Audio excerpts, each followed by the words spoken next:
So welcome back, everyone. Nice to have you here again. Our next session is called Climate Friendly and Sustainable Farming Methods.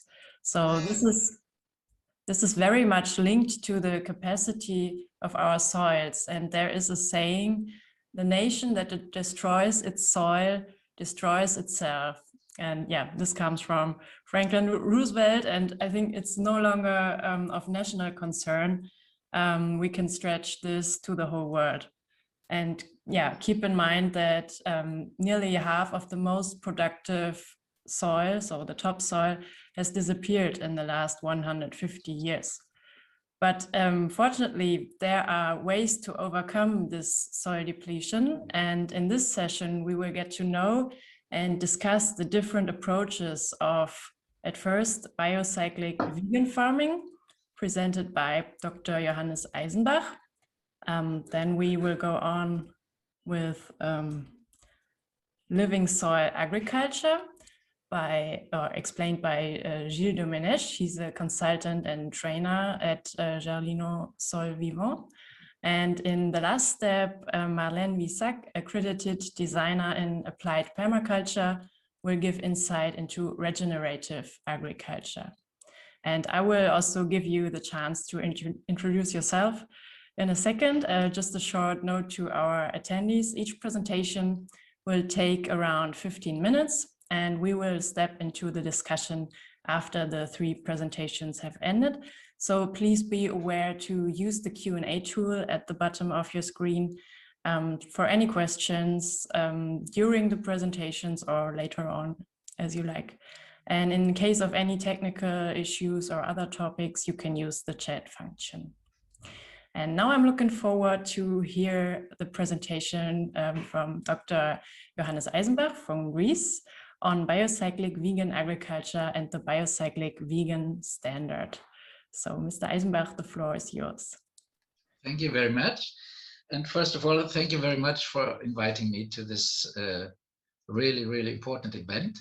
And I'm happy to have the chance to introduce to you the biocyclic vegan standard as an approach to solve a lot of topics which have been discussed already this day and which are really the challenges of agricultural production and the food system in general. So in order to save time, I step directly into my presentation. So I share my screen.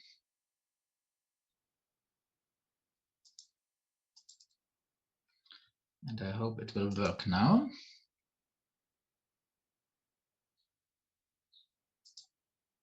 Okay, can you see my screen?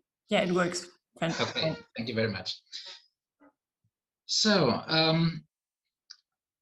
as you already told, I'm living in Greece from 1995. I was born in Germany, and some of my curriculum vitae will be visible during the presentation, so I don't waste any time for that.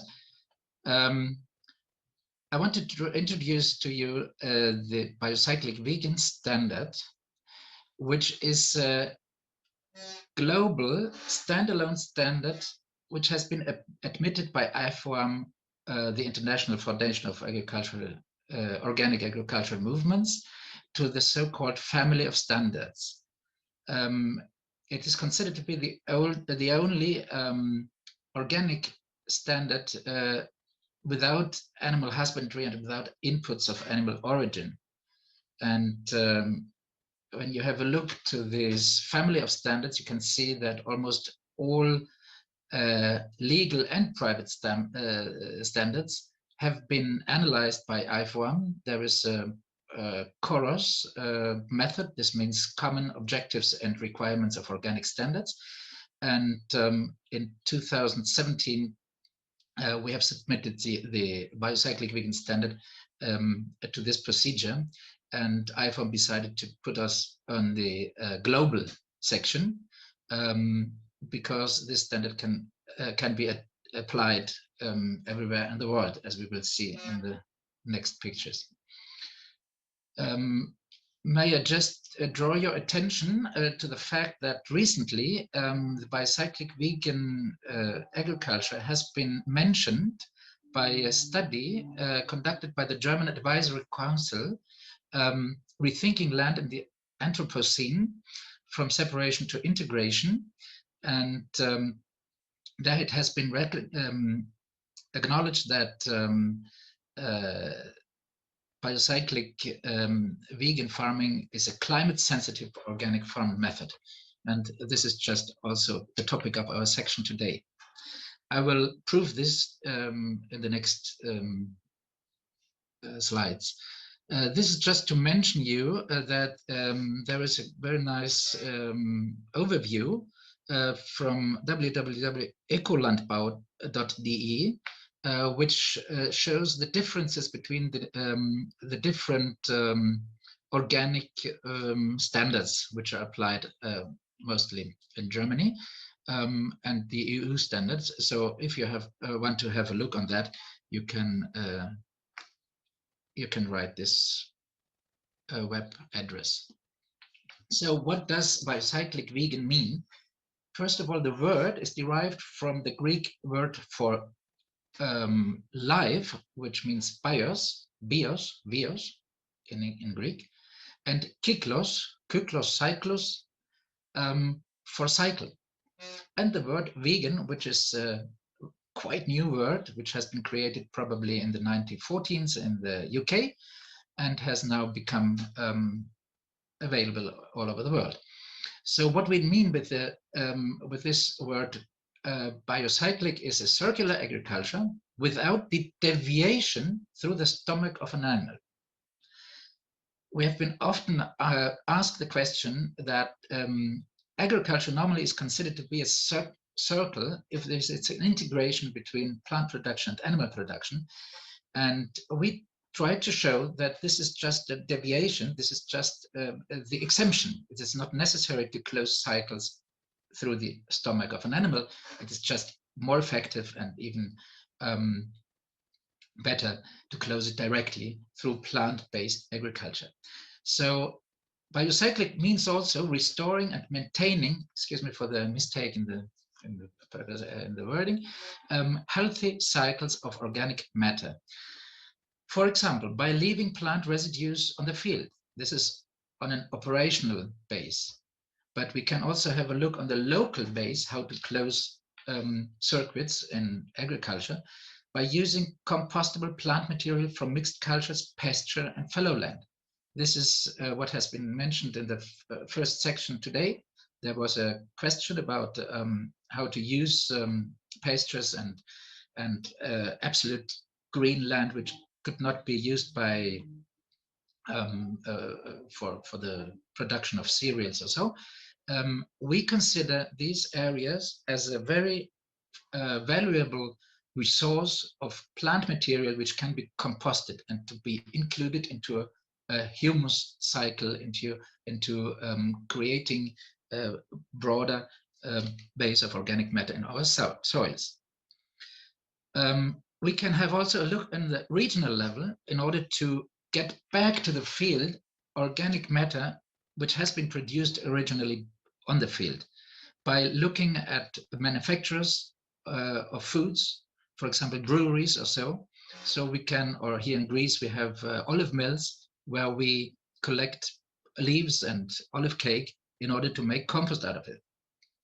And in order to get really the thing running on a global base, we have to include into our considerations also aquatic ecosystems.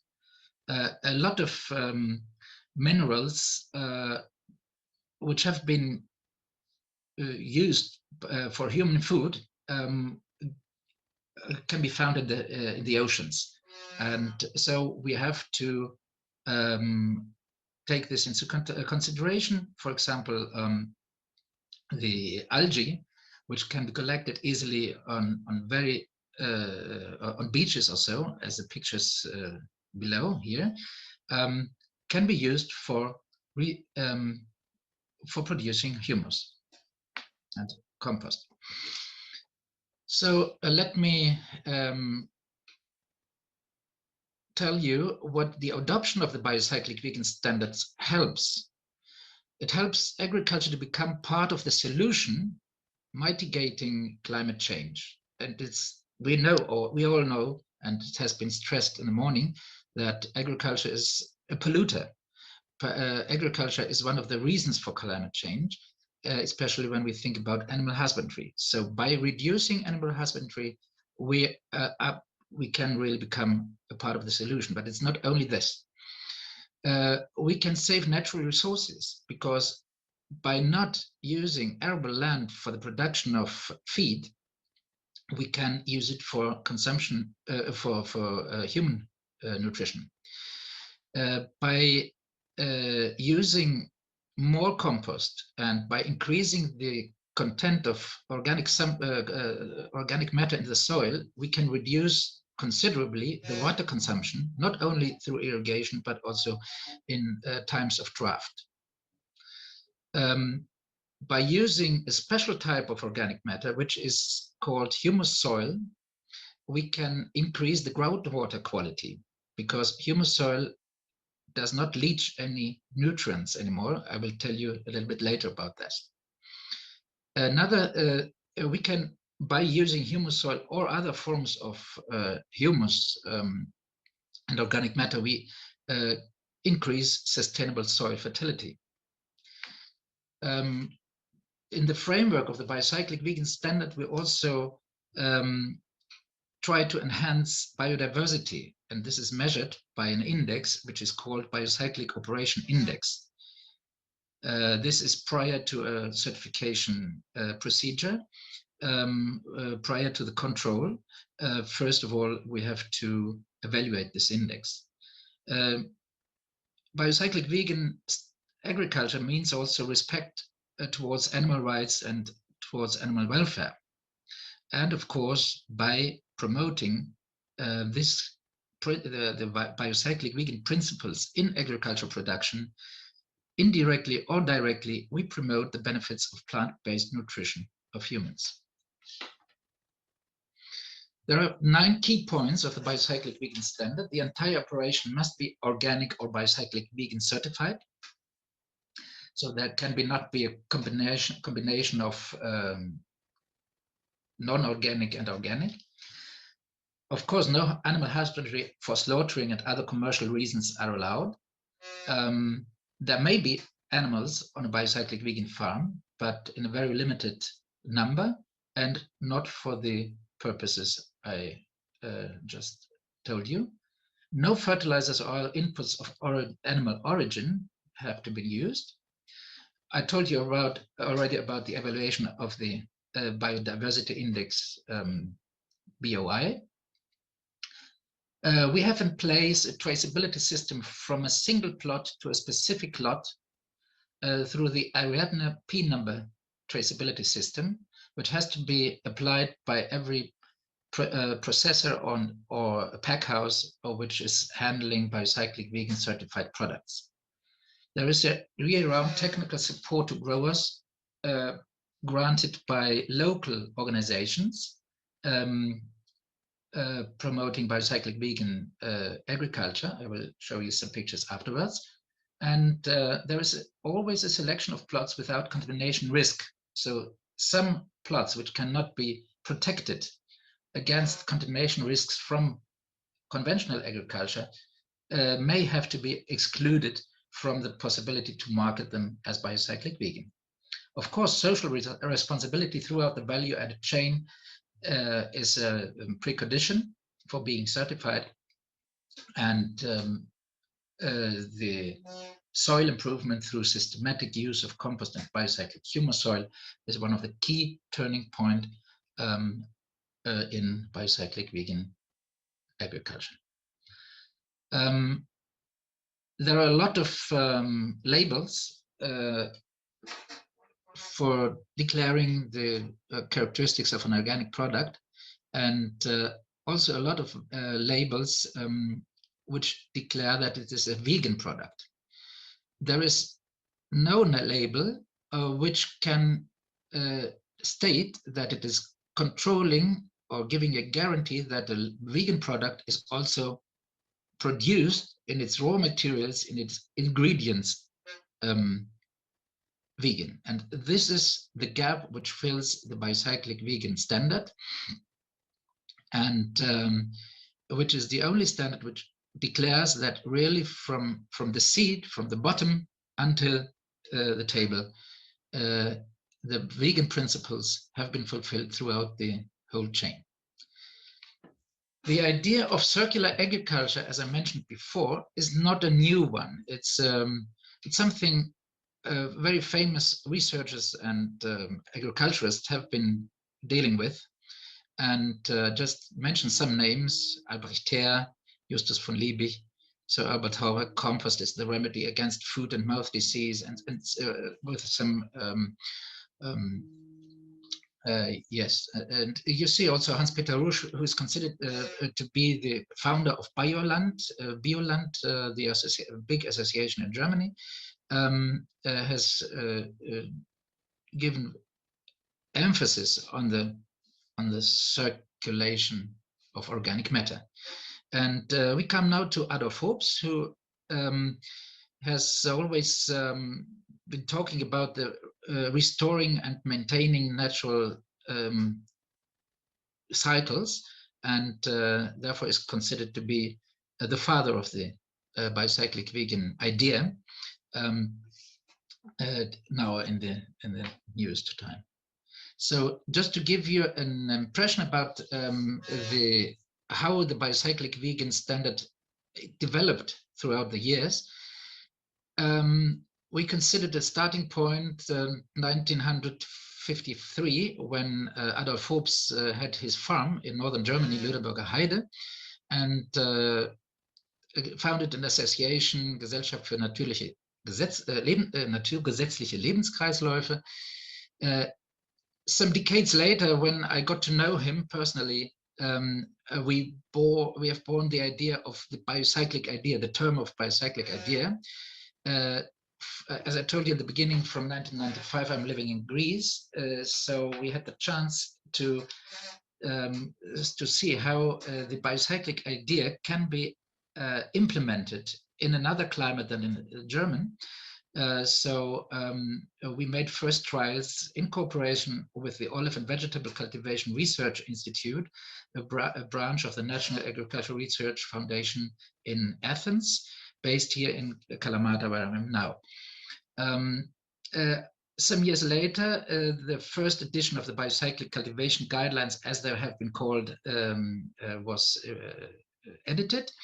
Then BNS Biocyclic Network Services implemented Biocyclic standards, which have been further developed, and also were subject to certification by Bioinspector from Switzerland.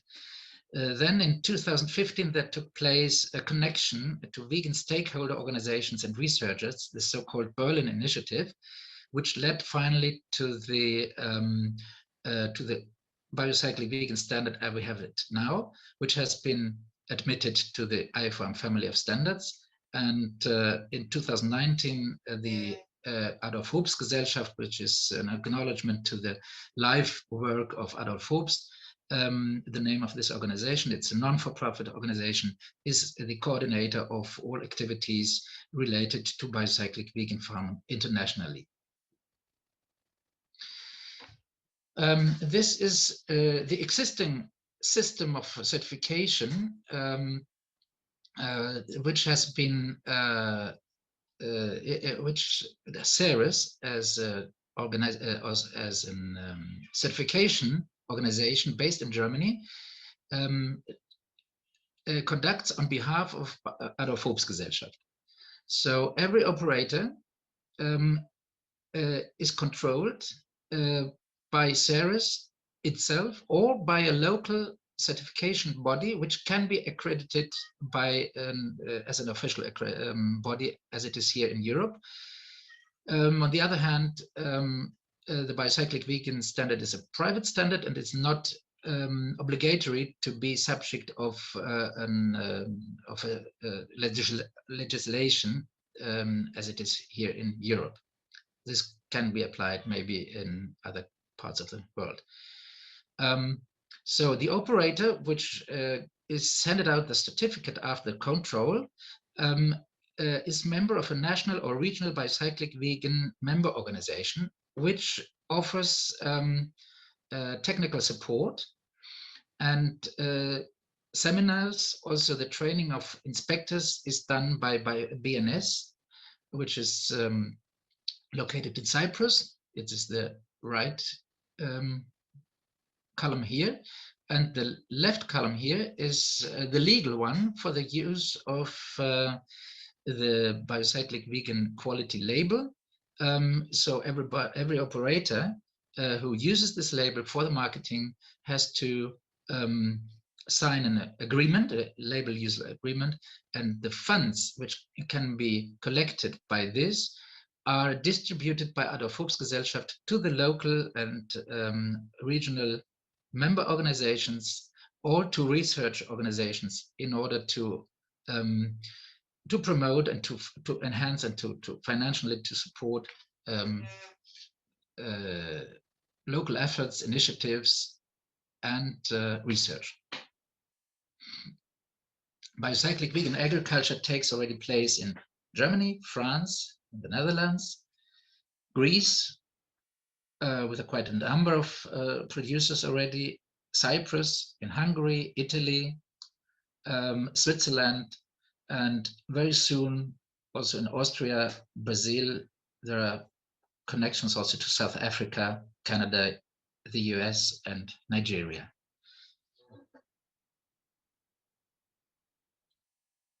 The International Bicyclic Vegan Network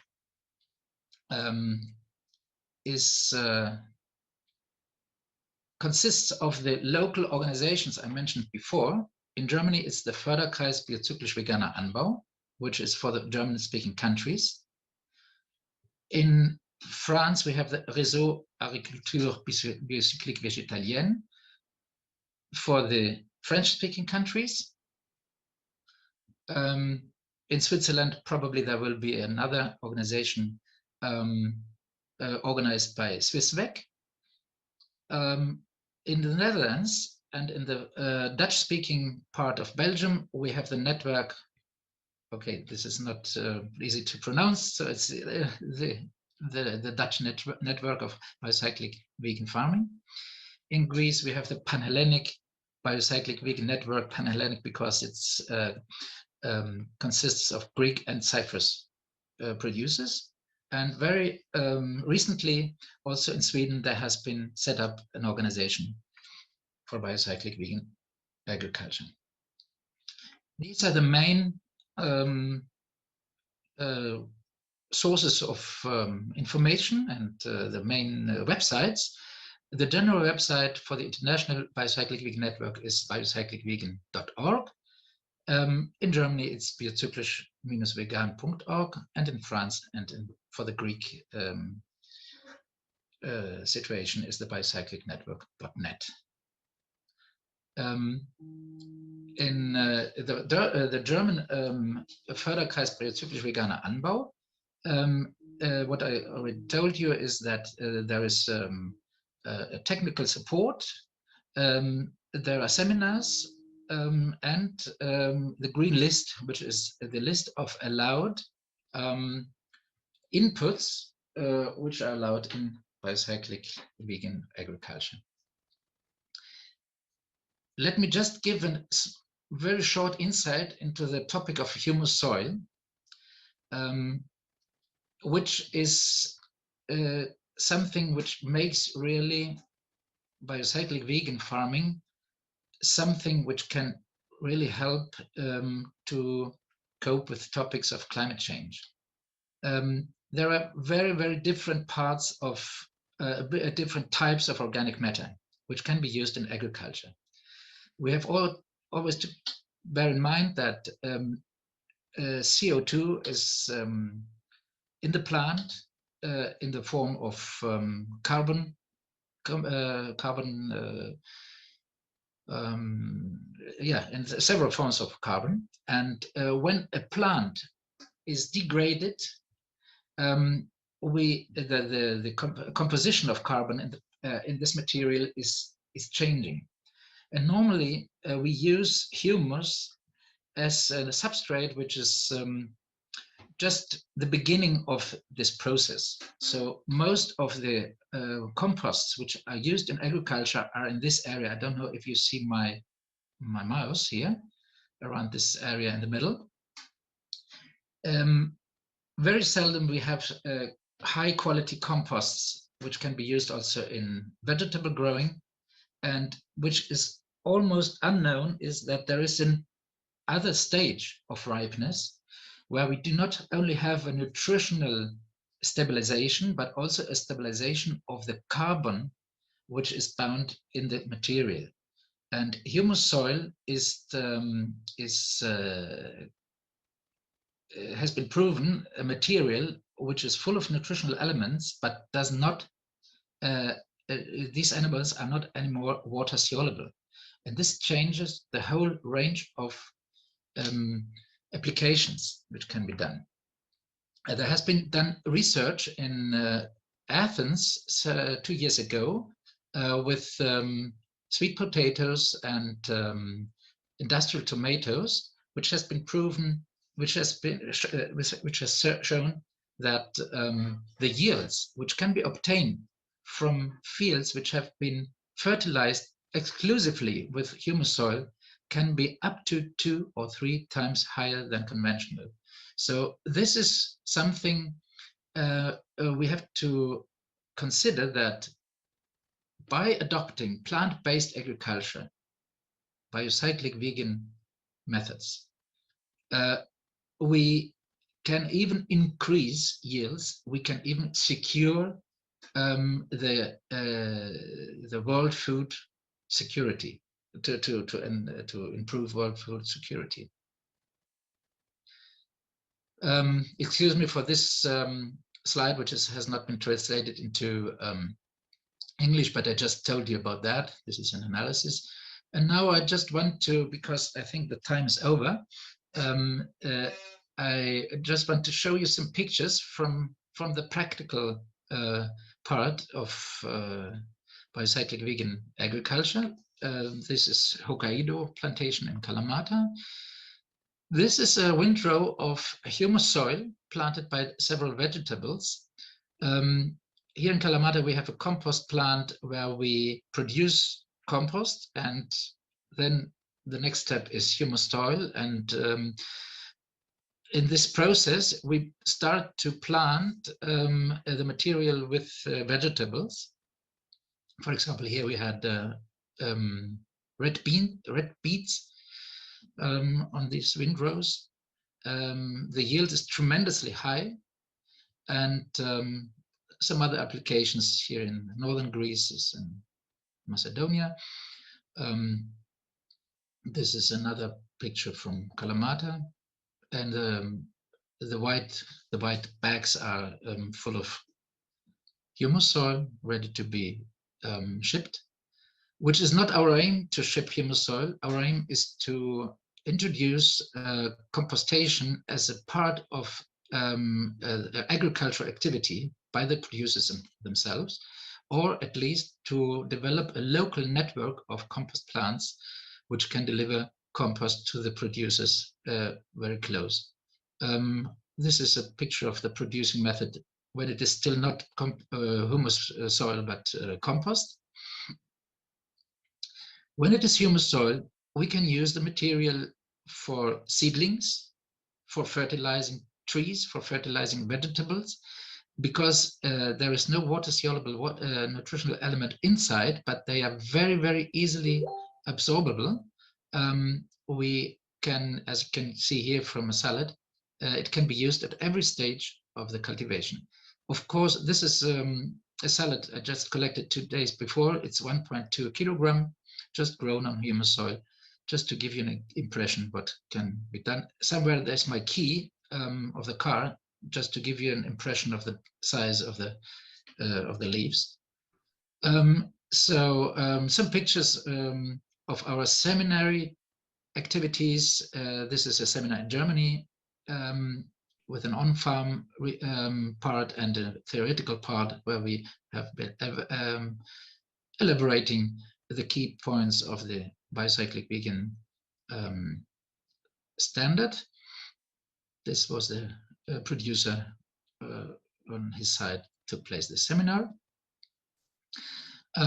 This is a picture from Austria where you can see how soil fertility can be obtained also by not only by compost, which is produced on this farm, but also by green manure. And yes, and I think we can state that biocyclic vegan agriculture is a part of tomorrow's organic farming, or as it called sometimes organic farming 3.0. And at this point, I want to thank you for your attention. And I hope that there are a lot of questions I have the chance to answer. And thank you once again for hosting. Yeah, thank you, Mr. Eisenbach. This was a very informative insight on an international movement and very beautiful pictures of what you can harvest with a lot of compost. Thank you so much. And we really have a vivid discussion right now, but as I said first, we wanted to have our presentations all together and then we step in the discussion. So keep your questions in mind. And now I'm very keen to learn about living soil agriculture. So I would like to invite Mr. Gilles Domenech from France to present your project and your expertise. Thank you very much. Yes. Then I am Gilles Domenech, I'm from France, and or you say Jardinons Sol Vivant, it's my website. I am part of the company which name is Polenscope in southern France.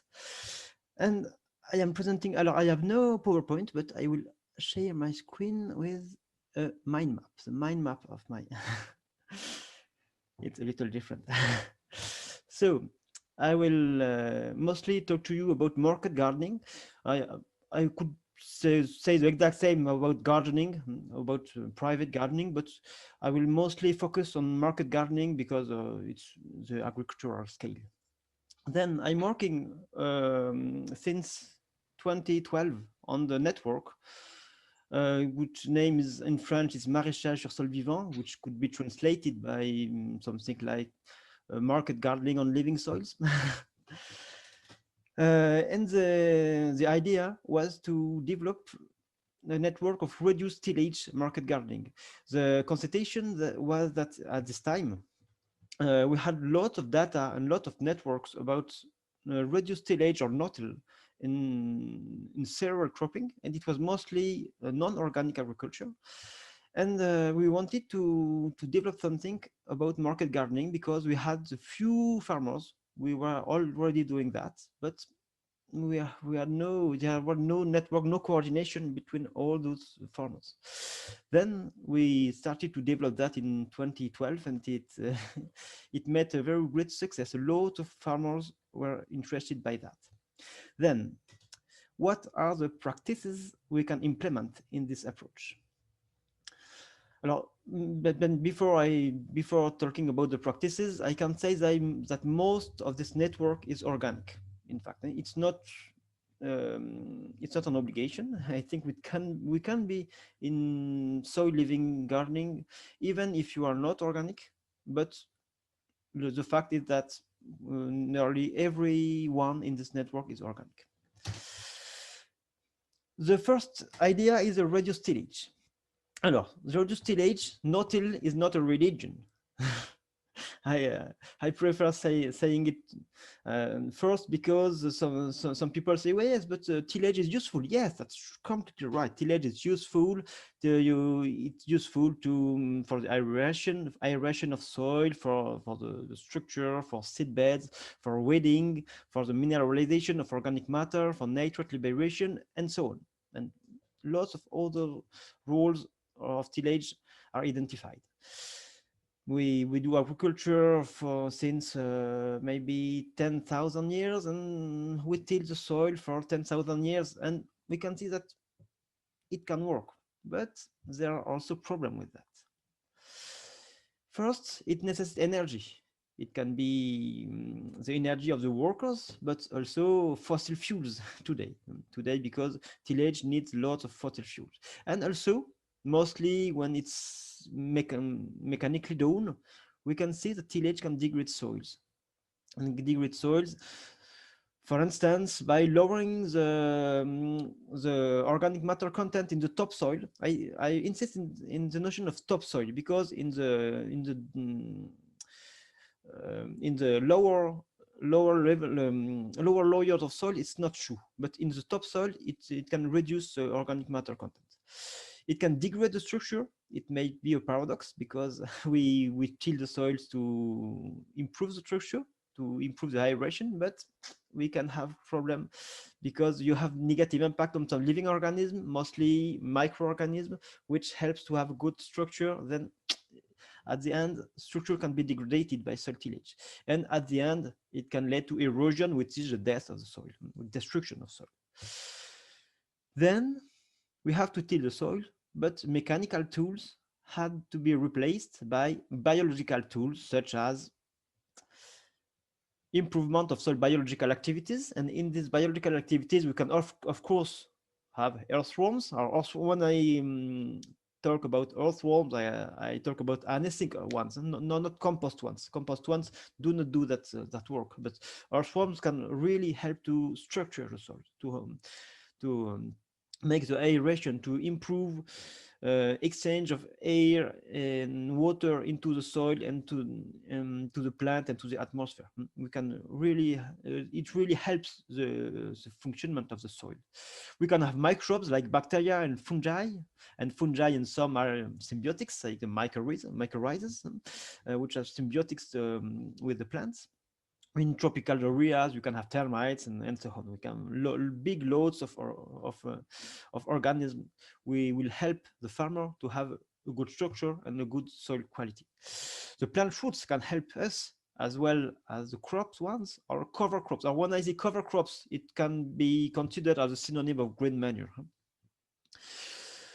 For weeding, for course, earthworm or plant roots are not enough to manage the weeding, to manage the weeds. Then we can also use occultation with organic matter. I will talk about organic management just after. And also plastic, it can be a help because sometimes I say, okay, you don't want to till the soil, you don't want to irrigate too much, you want to be organic. Okay, that's very good, but maybe don't have too high challenges, and the plastic can help also to have good results. Of course, I advise to use plastics which can be used as long as possible, sometimes during 15 or 20 years, because to produce as less waste as possible. I'm sorry for my accent.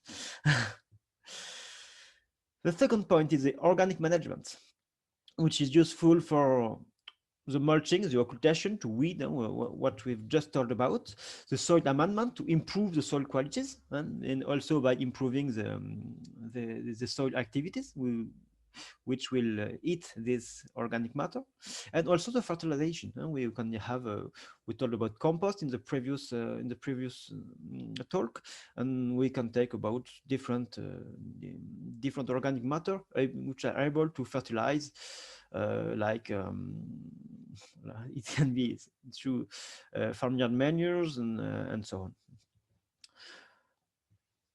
All available organic matter is useful in my mind. It can be vegetal, and I just had this line while the previous speaker was talking. Some farmers of the network could fit in the vegan standards, but not all, but some of them could fit. It can be animal. So some of them have farmyard manure easily available. They use it, no problem. It enter in the standards of the soil living agriculture, and also it can be fresh or composted. That's very important, because when you use fresh organic matter, you have got all the energy, all the carbohydrates which are in the plant, and all the energy which that the plant had collected from the sun is inside the matter. And it's interesting to input all of that in the soil, because it will feed also all the soil, the soil biology of the soil. Compost can also be useful. According to me, it's mostly for seedlings and for sowing, and for small seeds like carrots or lettuce and so on.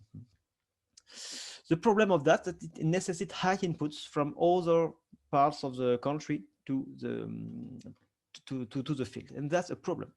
To have a beginning of solution, you have the plant management. Then we can use the organic matter produced by the plant inside the field to produce part of the organic matter needed by the field, by the soil. So first, it reduces the needs in external organic matter inputs, and the plant which can be used for that. Of course, you have the crops. We can use genetics able to produce more biomass. For instance, if you can grow plants, we can choose plants which produce more biomass, and some variety of plants produce more biomass. In cereal cropping, for instance, we instead of taking modern weights, you can take old weights which hide straws, and you can also take if you produce vegetables like cabbage, like tomatoes, it produces more organic matter than pumpkins or than carrots, for instance.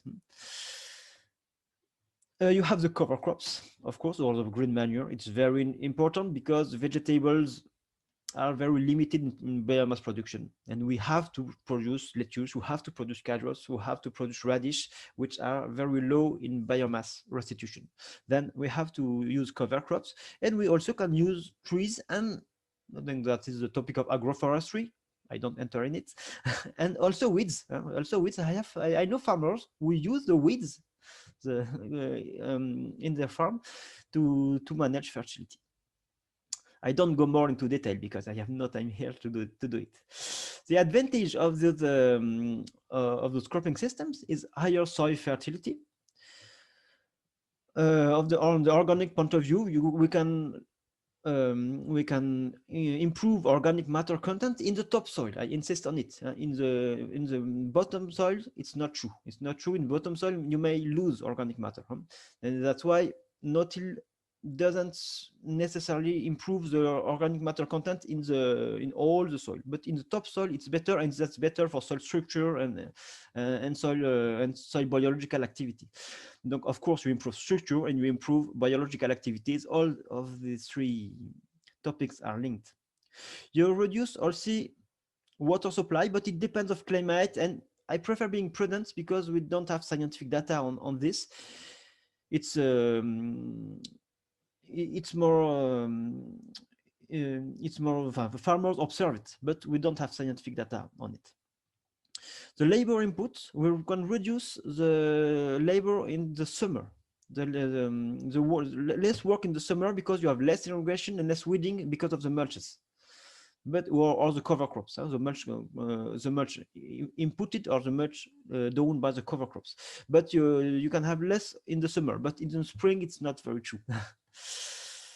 You've got a lower energy input, but it's true that it's not as important in market gardening than in cereal cropping. In cereal cropping, the energy input is a very high cost and much more than market gardening.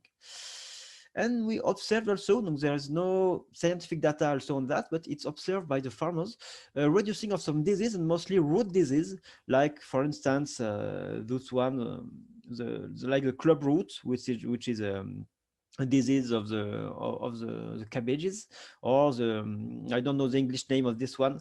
It's a disease of the carrots or asparagus or plant like that. Of course, we have challenges. The bigger challenges is the crop implantation, because it's much longer. If you do it by hand, it's much longer than doing it by the on bare soil. It's much longer because you have lots of organic residues on the soil, and it's longer by hand. For instance, it's rather difficult for mechanization, for mechanics. Also, the soil temperature is lower to increase during the spring, and that can be a problem for implementation of crops. And it might be not a problem, but you will need more planting than sowing. And what we can see, as well as little gardener, as well as market gardener, we can see that people do more planting than sowing, because it's easier to plant seedlings through the mulch than sowing through the mulch. We can also have challenge with some pests, which is mostly observed is slugs and rodents. Now we have solution against that, but it's true that it's a problem we have to challenge with. The cost effectivities of this, what we can see is the old farm are more efficient. It was a study conducted in 2017, and we saw that when we have different way of explication. Maybe it's experience. We have the oldest farm in France has this year 31 years. The farmer began in 1990. It begins to have a very big experience. So it may be the reason, maybe the experience, a better experience of the farmer.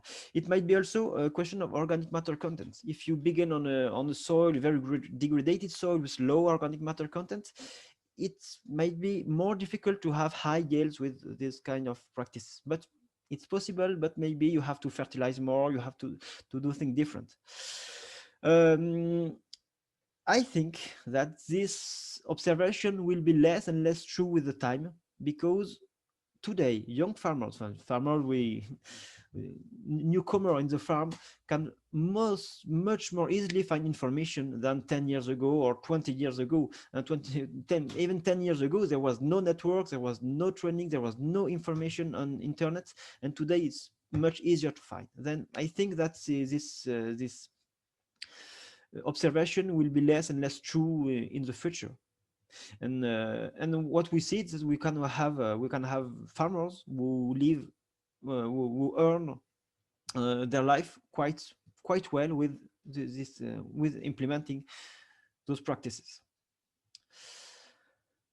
Well, I think well, I made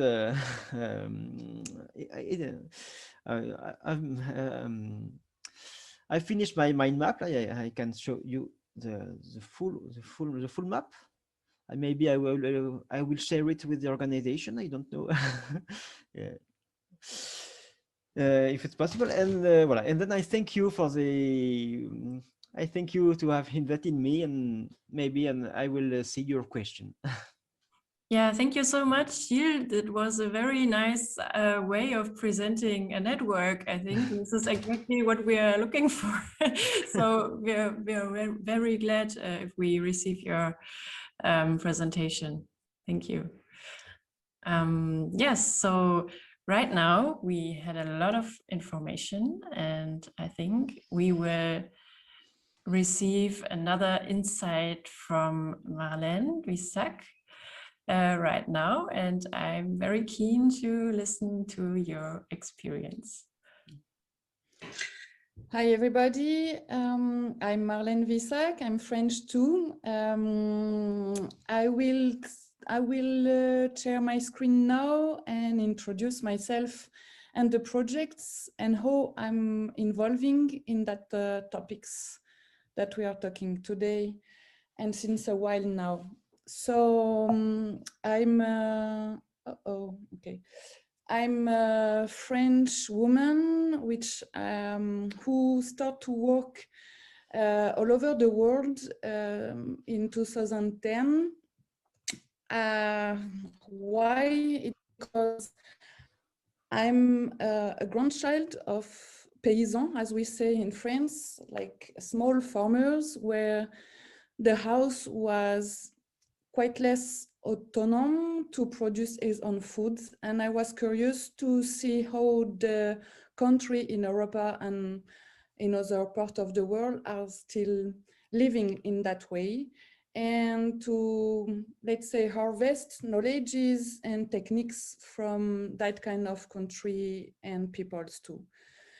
Since while I decided to come back in France and to open a design office where I propose different kind of services and as well some trainings, mainly in France.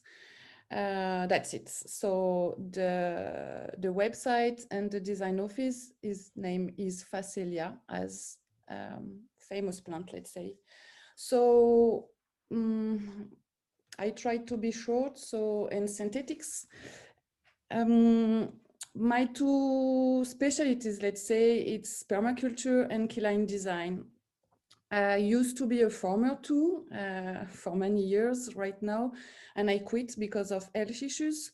And I take some global vision that most of the time we're focusing on our land, and the land is connected to some landscape. And meanwhile, my colleagues were talking to you, I was looking for the question and answer, and I was surprised that a lot of people ask to how to do in their land the things that my colleagues invite you or suggest you.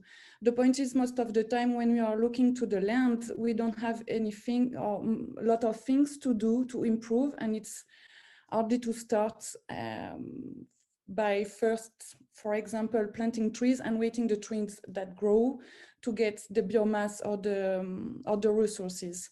So the point is, my point today is to talk with you about the landscape management, and that's it. So that's why I start to get involved in permaculture, because I was loving that holistic sense of management and to design, to make interconnection between different elements and structure and people too. It's as well a way to get involved to the consumer sensitive, because we are talking of producing, but behind the producer, there are consumers. And if the consumers are not supporting the producer, then we can give you a lot of techniques, but the point will not be matching. So that's what permaculture gives to me, that kind of tools and that kind of vision, let's say. And the other specialties, I don't find the proper word in English, is the technique of keylines, which is a way to manage and design the landscape in the purpose to conserve and preserve the quality and the quantity of the water and the fertilities parts. So I start to answer a bit to the next question, but what is permaculture? I take my political hat.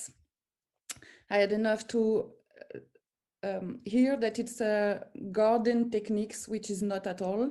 Permaculture is mostly a tools to useful to design human resilient system, and in a way that the politic vision is in the heart of that. Politic in the way that we are all responsible of what we are eating, breathing, drinking, and consuming. So it's as well beautiful, it's a beautiful way to be back to what we need and what we can do for the community and the common, which is planet actually.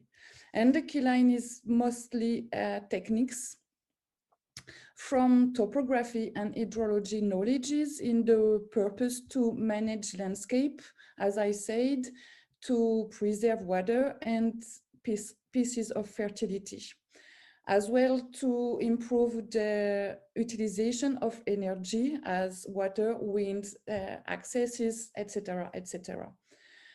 Both of them are coming from Australia since a while now. started around 1960s, and the Keyline is a bit further, around 40, and the owner now is died, but the knowledge is continuing to seeds all over the world from different designer and enterprise. So since 2016 that I built the design office, I am grateful to the 7 farmers that give their trust to myself and to design their farm from the Keyline design. And when I talk about design, it's not only to give a place where put the different elements of the farm or the way how to grow and to manage the growing plan, but it's as well how to build a resilient way to farm in the way that they are working really close with the consumers. As I told you, we have a lot of challenges in the 21st centuries, and a lot of responsibilities are on the shoulder of the producers, and they cannot be involved without the supporting of the consumers. And we're gonna see what and how a bit later. So most of the farms are on the west part of France. Why I don't know, but it's like that for the moment. And all of them, you can go and visit them. They will be happy to host you. They are all productive. It's not like a familiar project. It's really a productive project. Some are mostly on cereals producing, or mostly vegetables or animals, but all the farms are with all that different ways.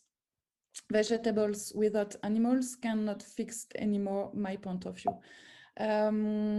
So why I'm talking to you today, it's because I'm really sensitive of the 21st century challenges, which is mostly known now, but I wanted to show you the global stuff.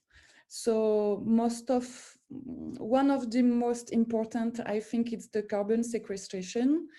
As we are consuming a lot of resources from petrol, we are exhale a lot of CO2, which is a pity because it's warming up the planet. It's giving a lot of difficulty to breathe in different parts of the world, but the pity is that we are all dependent of vegetables that have naturally, the way how to sequester it in themselves.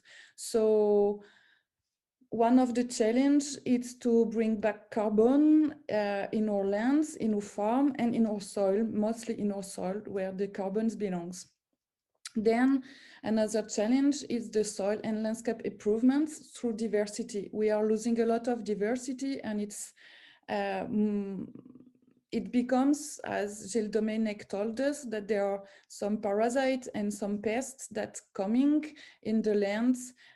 For example, I'm working with one farmer in the south of France who say for 2 years now, sauterelles, I don't know the name in English of sauterelles, the crickets in Pinocchio in their lands, and that beets is totally eating all the production, and that's come directly from Africa, and because of the climate is warming up.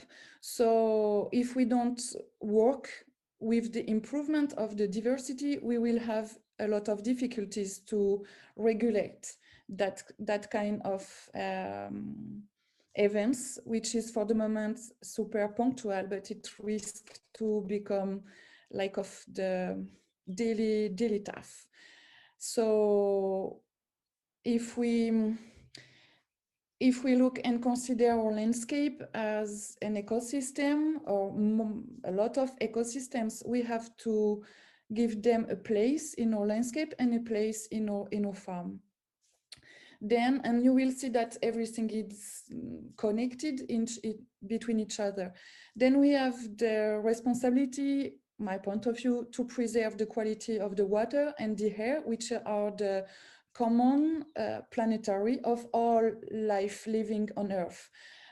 We are talking about the human needs and the human anxiety, but we are not the only ones living on Earth, and most of the lives have a lot of difficulty to find water all over the year, mainly in south of France. Most of the rivers stopped during the summer. What about the deers, or what about the porks, or what about everything that needs to drink? Of course, humans, but we are not the only one. Then the air, if we continue to ask the producer to produce that amount of food without farmers or without help, then we need to use engines who are working with petrol resources. So the air will continue to be full of dust and full of pollution. So if we want to reduce and preserve the air, we need to refill, revisiting our needs and what we want to eat, in the purpose to support the farmers and the producers to engage a transition. Then for that, we need to participate to the dynamism of the territories. For the moment in France, mostly we have the cities and then the countryside. The countryside are feeding the city, and the cities is stuck with all the resources that need to be then transported to the farm, far away from the plates, from the tables. So we need to revisit again how we want to live and how we want to support our needs, and how we can get involved in the countryside, in the territories, and to support the ecological, economic, and social issues. For that, we need to rate and evaluated the interdependency between the place where a lot of concentrates of humans and resources, in a place where the resources are gone to the place. And how we can do that, there are a lot of answers to that, but it's one of the challenges. And as I told you, the development of the local economy and the mutual aid is one of the base of the 21st century challenging for the agriculture, for the food system, and the involving of the citizen for that. Most of the farmers now that are starting their own farms, they don't have the background, the knowledges, or even the capital from the family, because most of the farmers' families are getting so big that no one is able to take them back or to buy them. So a lot of farmers now are coming from the city or from other kind of work and habits and knowledges and background. So to start to be a farmers when you don't have any capital and you have to learn all that huge amount of knowledges, you need to get interdependency and to mutualize the equipment and everything. And it's as well a way to optimize the energy and to get virtue, to get grateful system, let's say, with all that challenges and solution or tracks that we can get from permaculture or Keyline or whatever. Then what are the tracks to relieve, to embrace the those challenges? Is it start to maybe revisit the scale of the farms. If we want to enhance and give a change and increase and grade the quality of the soil and make a soil able to drink the water, to fix the fertilities and everything, we need to build a smaller farm where the humans' tools or the manual tools are enough to grow up vegetables. And it's really true and efficient and resilient and enough to fix the food for anyone in the purpose if we manage the landscape like that. Then the productions of indigenous species was okay. I'm going fast. I'm a bit stressed. Sorry for that. So for the moment, I was really involved to preserved and developed local species because it's one of our patrimony. It's one of our common gift, let's say.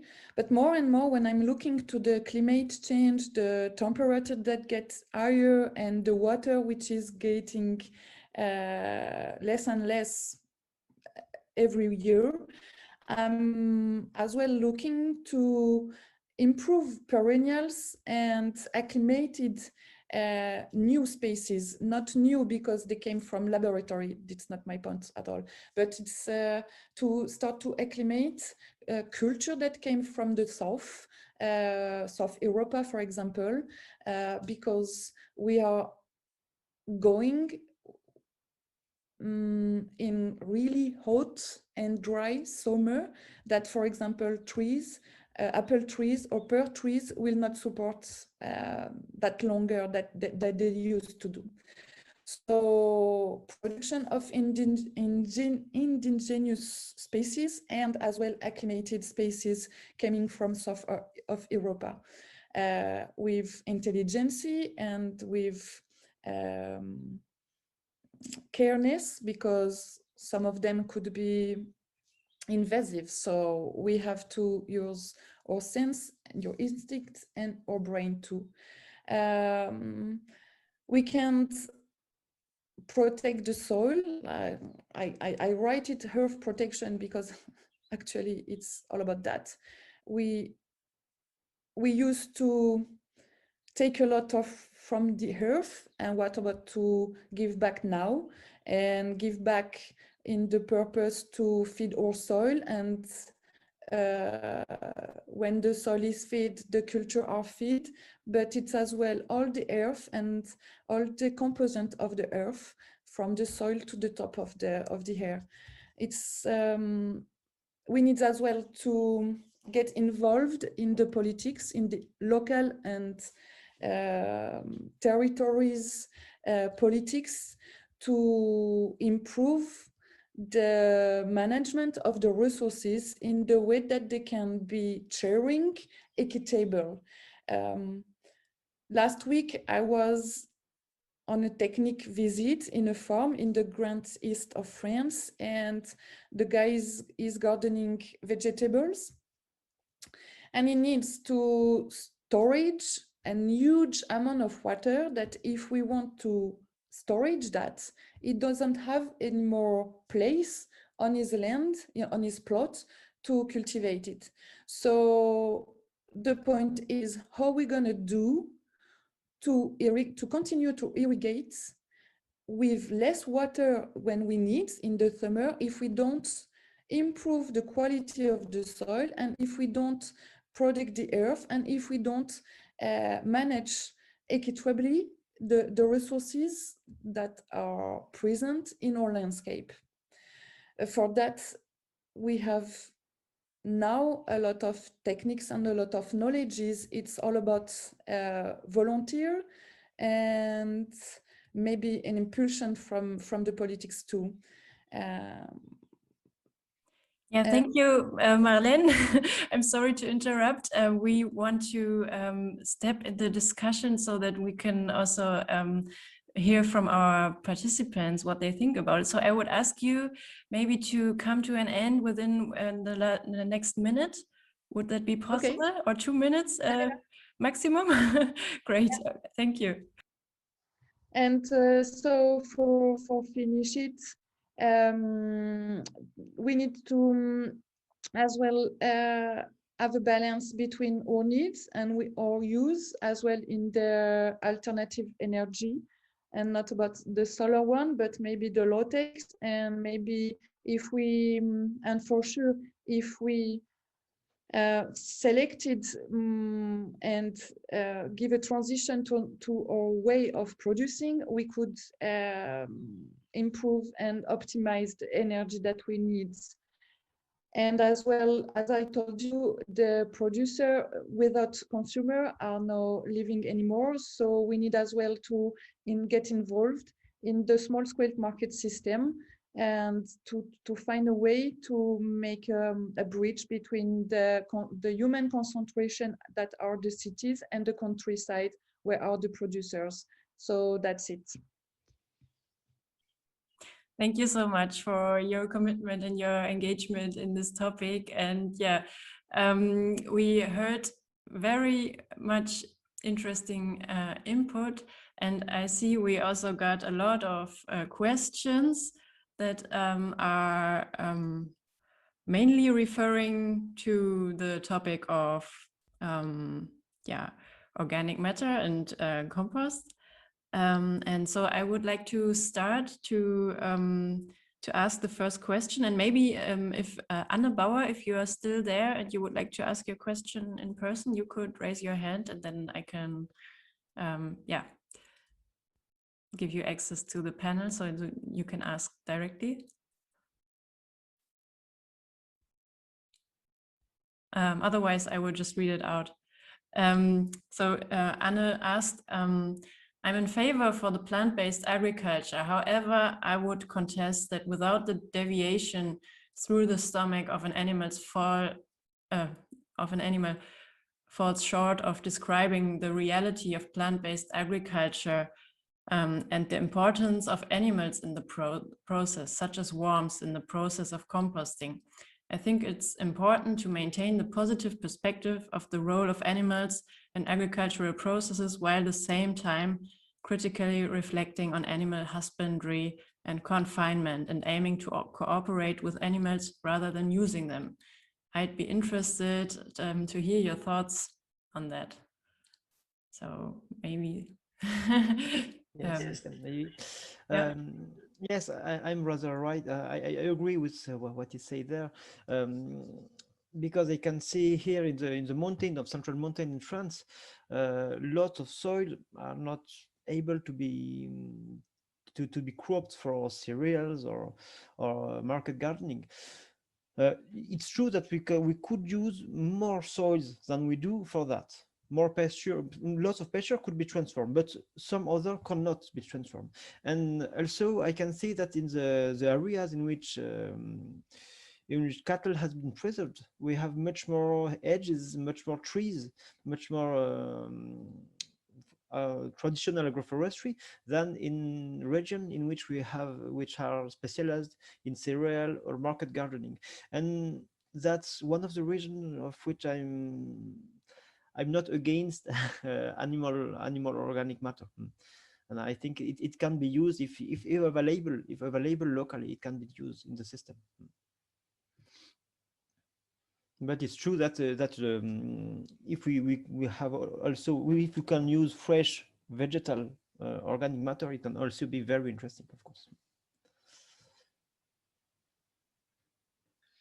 May I just step to what Gilles now said for the animals and the trees. So this is not because of the animal grazing there that the trees are there, but it is because of the humans which have planted trees or have left trees or have protected trees from animals. Just imagine a Mediterranean landscape where you normally have a very low vegetation. This is not the natural vegetation. It's the secondary vegetation after overgrazing, and the Mediterranean area has been overgrazed for centuries. So it's a very romantic picture to see the sheep and goats in an archaic landscape, but it's really not the natural landscape anymore. So just for this week, Ms. Bergman, may I ask? May I answer the questions you? The first question you read? Of course, yeah. Because I think it's a very, very good question, and there is a misunderstanding. Generally, I often have this question, but the worms and the organisms in the soil, they are also animals. Yes, they are animals. And when you dig into go very deep into the biology, you will find that it will be very difficult to differentiate on a certain level. Is it an animal or is it something else? So what is a single cell? So it could also be addressed as an animal. So what we think is that soil life is full of animals, full of fungi, full of bacteria, and a lot of other creatures. And this is what we want to enhance. What we are against is mass breeding of animals, of ruminants, so what we use in agriculture for human consumption. This is where we are against. We are not against biodiversity in any form, either by plants or by animals, but it's a big difference if we breed animals or we have animal husbandry for the purpose of slaughtering, or if we have animals on the farm, like on sanctuary farms, or generally animals, wild animals, birds, but of course the whole soil life. Okay, thank you, Mr. Eisenbach. I just wanted to inform you that we would enhance our discussion time until 35, so that yeah, we can ask a bit more questions. And I see there are three. Maybe very shortly about overgrazing, very shortly. Okay, okay. I'm aware of what you said, Johannes, about overgrazing. It's completely true what you said about Mediterranean area. But you can have also as well traditional as well modern way to manage pasture that don't lead to overgrazing, and you can have a very good soil quality and grass quality while grazing, if well managed. Well, that's all. Okay, yeah, thank you. I see we have some participants raising their hands, so I would ask Tamara Isabel Franco Landas, would you like to speak? Then I would just give you the allowance.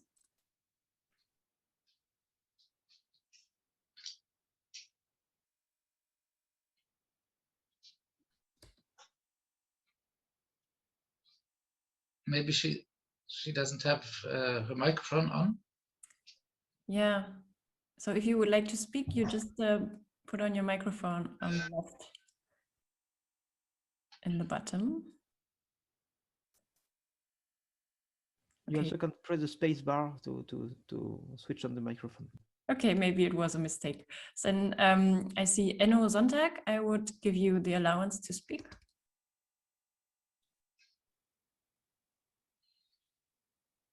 Yeah, you are on now.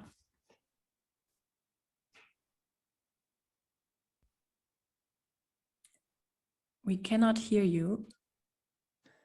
Can you hear me now? Yes. Yeah, better. Yes. Okay, Yeah. sorry.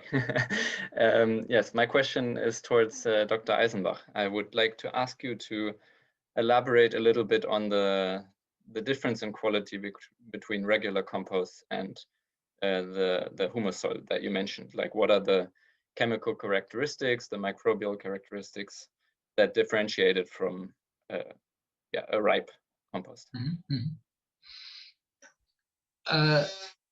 First of all, humus soil has a very, very low electric conductivity. It's so low that it's obvious that there are no water-soluble salts anymore available.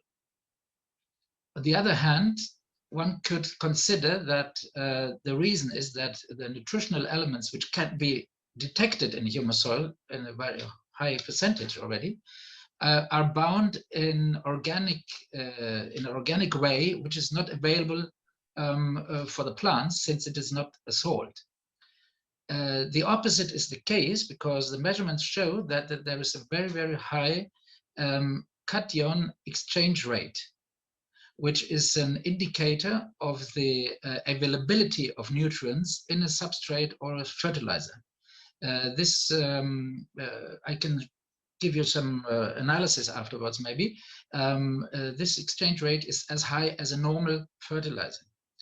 Another point was that there has been done phytotoxicity tests. In a normal substrate used in professional plant breeding units, this toxicity test shows a coefficient of about 96%, which means this is not harmful to the root system. Humus soil showed a result of 114%, which means that even on the seedling there is a fertilizing effect. And the most striking point is that humus soil is characterized by, if you make a test with I don't know how is it called in English, when you pour a lot of water in the material, and the water which is dropping out after the if it's I think you understand what I mean. This water has been analyzed, and it is really there are no nutrients anymore measurable, or very, very negligible amounts. So this means somehow the plant has to grow. And how does it? Because there are contradictional results. So what we have to consider is that probably and obviously a plant has two mechanisms to intake nutrients from its surrounding. The one mechanism is to absorb water by osmotic pressure in the tissue of the plant. And whatever is solved in the water is taken into the plant without any possibility to select. So we can put everything into the water to dissolve it, and this is taken up by the plant. And this is a fact where all modern agriculture, and even not only conventional, but also organic agriculture is based on, because normally it is considered to be the normal way that a plant needs to absorb water-soluble elements. But just I want to ask you to consider another fact. Imagine natural ecosystems where there is no water-soluble nutritional elements. In forests or in other natural ecosystems, nutritional elements normally are not water-soluble, otherwise we would have a problem of groundwater pollution. We know that the clearest and best water is coming from forest areas or mountainous areas. So that seems to be something which is, there is a mechanism, the plant can absorb these elements even if they are not water soluble. And this gives me the chance to answer another question which has been written in the section, that plant nutrition is going on a different way than just putting against losses and intakes of nutritional elements. So we have to bear in mind that a plant has a whole set of possibilities to absorb non-water soluble elements from its surrounding. And by using humus soil, which definitely does not have water soluble elements, we force the plant to activate these natural nutritional intake procedures, to activate these mechanisms, which, by the way, makes them more healthy. Plants which are growing on humus soil show a totally different behavior in terms of shape, in terms of plant health. Fungi diseases are more or less not an issue anymore. And the yield is just the result of a completely different development of the plant. So probably by giving such a material, the plant has the opportunity to absorb, according to its development stage, those elements it needs actively and not passively to absorb nutritional elements by the water intake. Thank you. Yeah, great. So I think we have another question for Gilles. What was about plastics. So someone asked, I used them also, so the plastics, in no or low tillage market gardening, and I use a type called siloplastic. What are the specifications of the plastics? So about the thickness, the types, do you use it for solarizing and for smothering? Well, it's better like that. Yes, it's not for solarizing because solarizing it's not very good for organic matter and soil biology, and it's more for occultation and weeding, and it's really to manage the weeds and air. When I say occultation, I mean you begin with the herbal area, and you put the plastics, and then you put it during 2 months, and then you can crop direct on it. You don't have to till it. You can make your planting or sowing.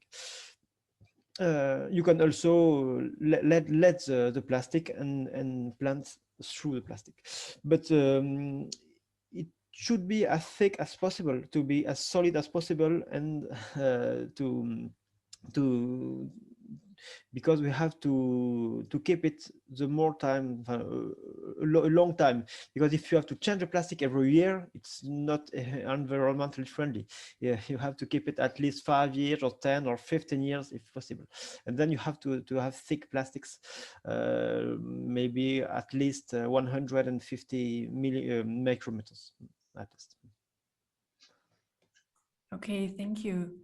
Then I see another raised hand. Zia, do you want to speak up? Then I would give you the allowance.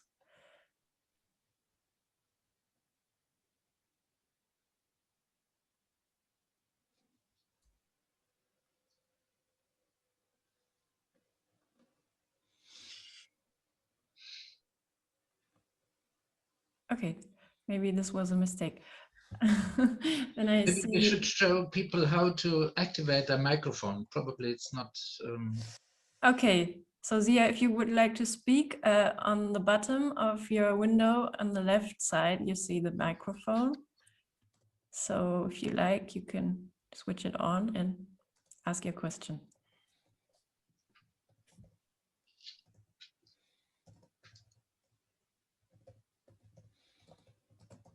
Okay, so I would go on with another question, and this is, does climate sensitive, what you just mentioned in your presentation, Mr. Eisenbach, have a definition, or is it just a logical adjective? I like that it is being used since climate, yeah, someone is comparing it to the term of climate smart agriculture. And the climate smart is not something we can use without subscribing to some very problematic issues. So this person would like to know the differentiation between these terms and yeah, what you know about it. When I'm talking about climate effective or climate sensitive agriculture, I mean especially the fact that by using humus soil, we really contribute to a reduction of carbon in the atmosphere. How it is working? A normal compost consists of course of carbon, which sometimes has been in the air, has been synthesized by a plant through photosynthesis, and is now a carbon element in a plant material. A ripe compost, which is spread on a field, is incorporated with the microorganisms of the bottom of the soil, and then can be easily reduced to a form that gets again into the air. So the end of the cycle of organic matter in the soil normally is that it goes again away, either by the plant or into the atmosphere. There are two types of organic matter which seem not to do the same way. This is terra preta and humus soil, which is very, very similar. And terra preta is gained by a burning process, and humus soil is not gained by a burning process, but just by a normal ripening process, which takes place also in nature and can be just speeded up and concentrated by human intervention. So in this case, you have to know that the contradictory characteristics of humus soil find an explanation in a model which is now subject to a scientific discussion, which says that probably the carbon structure of the initially organic matter has changed in humus soil. The microbial decomposition process has stopped. There is nothing anymore for the microbes to digest. And the characteristic of carbon to build grids becomes more obvious. And probably it's a three-dimensional reaction that these initial grids, which tend to be created in humus soil, include high molecular nutritional complexes, and therefore cannot be, and the grid seems to be so dense that a water molecule cannot anymore, which is normally not one single molecule, but it's clusters of molecules, cannot penetrate anymore these grids and cannot dissolve the nutritional elements. But there are other mechanisms in the soil, like the protoplasts, which are able to absorb these very complex, maybe together with this humus, with these carbon grids. Okay, thank you. But it is no, just to give you the point of the answer. By doing this, this means that the carbon which is bound in humus soil cannot be is out of the circle of being dissolved anymore into the atmosphere. So Yeah. we really have an intake of carbon into the soil. And when you make just a short calculation, it's necessary, I think, to discuss this too, by increasing organic matter in the soil, not very in the depth, but as Gilles very correctly said, but in the top soil, 25 centimeters, on 10% of the arable land worldwide, by 0.5%, 0.5%, we could absorb in the soil carbon as much as 70% of the CO2 or the equivalents produced by human activities. It's a huge number, and it's quite simple to do. Okay, thank you. Yeah, I think we are quite running out of time. I would ask the participants if you would like to add something or to ask a last question, to raise your hand once more. If something is really important right now for you. And I would suggest that also for the questions that haven't been answered now, we would ask our panelists if you probably could do that afterwards, so that we can share it with our participants, because we are a bit short of time right now. And but if there's no one that would like to speak up right now, I would just wrap up our session. I think Marlène got lost. I hope we will hear from her. And I thank you so much for these insights. We had some different views also on the topic of animal husbandry in agriculture and in soil quality, or in humus building, but I think this is a very lively discussion, and we will surely be talking further on this topic. And I thank you very much for your contributions, Mr. Eisenbach and Gilles Domenech. And let's keep in touch. You can follow all the results of the Congress on our homepage, and we also have a forum where maybe yeah, you can share links and everything that you would like to be shared. And now I wish everyone a pleasant break for lunch, and we will meet again at 2 o'clock if you like, for our next topic on agroecological schools and everything you can learn on the fields. So see you later, and have a good break. Thank you very much. Thank you very much. Thank you for invitation. Bye bye. Thank you. Bye. Ciao.